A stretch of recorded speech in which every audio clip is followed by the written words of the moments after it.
అందరికీ గృహలక్ష్మి తెలుగు యూట్యూబర్ ఛానల్కి స్వాగతం. ఈరోజు నేపాల్లో ఉన్న బుద్ధ నీల్కంఠ్ టెంపుల్ని చూపించబోతూ ఉన్నాను. మాతో టూర్కి వచ్చిన వాళ్ళు కొంతమంది బుద్ధ నీల్కంఠ్ అని ఉంది కాబట్టి బుద్ధుడిది అనుకున్నారు.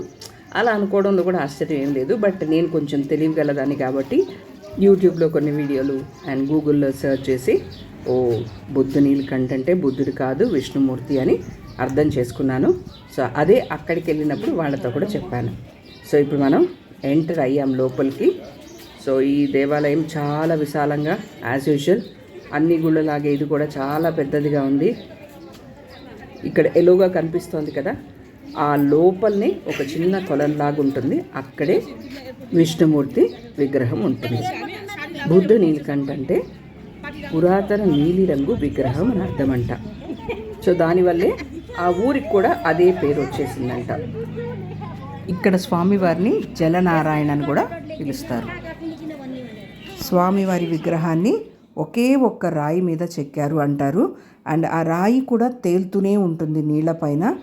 అది చాలా విచిత్రంగా అనిపిస్తుంది. అది ఎలాగా అనేది ఎవరూ తెలుసుకోలేకపోయారు. భక్తులు మాత్రం అది స్వామివారి మహత్యమనే అంటారు. సో ఇక్కడి నుంచి చిన్నగా అట్లా ఆ గ్యాప్లో నుంచి చూస్తే విగ్రహం అలా పడుకోన్నట్టు మనకు తెలుస్తోంది. బట్ నాకు ఫుల్గా చూడాలని లేదు, అట్లా తిరిగి వెళ్ళి చూడాలి అనిపించింది.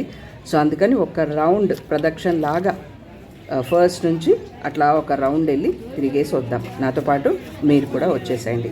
ఇక్కడ ఫొటోసు మనం ఆ కొలను దగ్గర నుంచి తీయడానికి కుదరదు, అంటే లోపల నుంచి తీయడానికి కుదరదు. ఇట్లా బయటనే మనం తీసుకోవడానికి అలౌ చేస్తారు. సో ఇవన్నీ కూడా బయట నుంచి తీసినవే ఫొటోస్ అంతా. అంటే ఆ లోపల స్వామివారిని తీశాను కదా, అది బయట నిలబడుకొని తీసింది. కిందకి దిగిన తర్వాత కొలను దగ్గరికి వెళ్ళిన తర్వాత వాళ్ళు అలౌ చేయరనమాట. సో ఇక్కడేవో పూజలు అవేవో దీపాలు అవన్నీ వెలిగిస్తూ ఉన్నారు. సో ఇక్కడ చూస్తున్నారు కదా, ఇది ఫ్రంట్ వ్యూ అనమాట. ఇందాక నేను చూపించాను చూసారా, ఇది ఎల్లో కలర్ అని చెప్పాను కదా వీడియో ఫస్ట్లో. కొంచెం ముందుకెళ్తే అక్కడి నుంచి కరెక్ట్గా స్వామివారు కనిపిస్తారు. అండ్ ఇప్పుడు మీ కింద నిలబడుకో ఉన్నారు కదా, ఇది వచ్చి కొలనికి దగ్గర అనమాట. అంటే స్వామివారికి ముందు కొంచెం పైన నుంచి ఇప్పుడు నేను తీసే వీడియో అంతా పైన నుంచి అనమాట. హాయిగా అలా శేషపాన్పుపై సేద తీరుతూ ఉన్నారు స్వామివారు. వాటర్ అయితే కొంచెం అంత బాగాలేదు, బట్ స్వామివారి విగ్రహాన్ని చూసి మైమరిచిపోయినట్టు అయిపోయిందనమాట. ఆయన అలా పడుకుంటే అంత భారీ విగ్రహాన్ని అలా చూస్తూ చాలా హ్యాపీగా అనిపించింది. ఈ స్వామివారికి సంబంధించి 2 కథనాలు ఉన్నాయి. అంటే ఈ విగ్రహానికి సంబంధించి ఒకటి వచ్చి ఒక రైతు నాగలతో పొలం దున్నుతూ ఉండగా ఒక దగ్గరకు వచ్చినప్పుడు రక్తం బయటకు వస్తూ ఉండింది. సో అది ఏంటి అని తవ్వి చూడగా ఈ విగ్రహం కనిపించిందంట. సో అది బయటకు తీసి వాళ్ళు పూజలు చేయడం స్టార్ట్ చేశారు.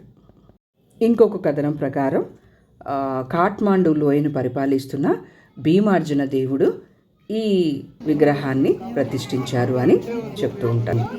ఈ ఆలయంలో ఉన్న విష్ణుమూర్తి వెల్లికిలా పడుకొని 11 ఆదిశేషుల తలలతోటి 4 చేతుల్లో సుదర్శన చక్రం, శంకు, తామర పువ్వు, గద ఇలా పట్టుకొని ఉంటారు.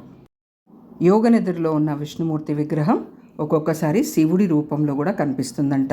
సో అందుకని ఇద్దరికీ ప్రీతికరమైన, అంటే శివకేశవులు ఇద్దరికీ ప్రీతికరమైన కార్తీక మాసంలో విశేషంగా పూజలు జరుగుతాయంట. ఇక్కడ శివుడు హాలాహలాన్ని తన కంఠంలో దాచుకున్నప్పుడు ఆ మంటకి ఈ కొలంలో వచ్చి నీరు తాగ్గా ఆ మంట తగ్గిందంట.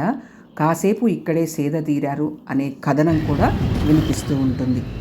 సో ఇది బుద్ధ నీలకంఠ్ దేవాలయ విశేషాలు. సో ఈ వీడియో నచ్చితే తప్పకుండా లైక్ చేయండి, మీ ఫ్రెండ్స్ అందరితోటి కూడా షేర్ చేసుకోండి.